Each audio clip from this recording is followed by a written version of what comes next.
I welcome this opportunity to share a message of support for the Remembrance event hosted by the British Tamils Forum. The event commemorates the 10th anniversary of the end of the war in Sri Lanka on 18th May 2009. It is an important reminder that although the fighting is over, the suffering of Tamils in Sri Lanka has not ended. What I saw of Tamil suffering when I toured the north in Sri Lanka in August 2013 as the United Nations High Commissioner for Human Rights remains fresh in my mind. I was deeply moved by the profound anguish of survivors and relatives of the dead and missing.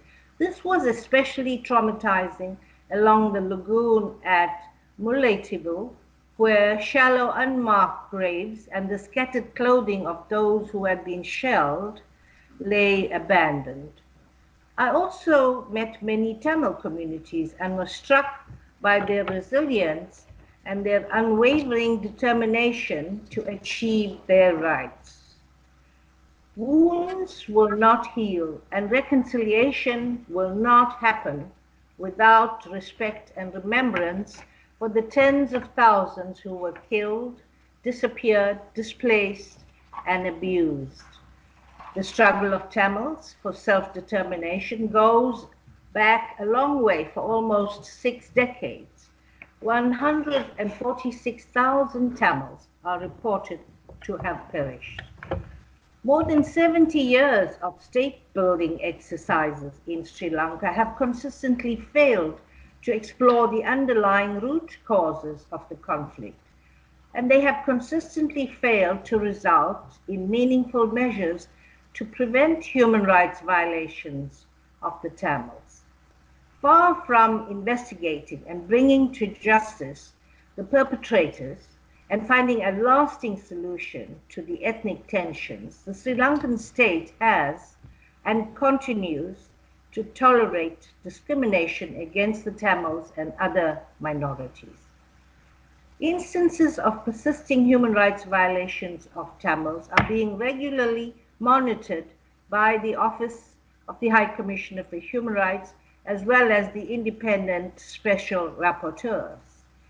These include the illegal occupation of Tamil lands by the military, lack of transparency and information on the return of land to Tamils, arbitrary arrests and detentions of human rights defenders and protesters under the Prevention of Terrorism Act. By December 2015, 250 detainees were believed to be in detention. So the fate of these security detainees under the PTA is a major concern for the Tamil community. The military presence in the north and east of Sri Lanka remains heavy, and the culture of surveillance is ever present, verging on harassment of the Tamils. Violence, torture, and sexual abuse, especially of vulnerable female-headed families, continue with little or no arrests. The Sri Lankan state acknowledged before the Human Rights Council in 2014 that 39 cases of sexual violence against Tamil women involving the military were reported. Not a single soldier has been prosecuted.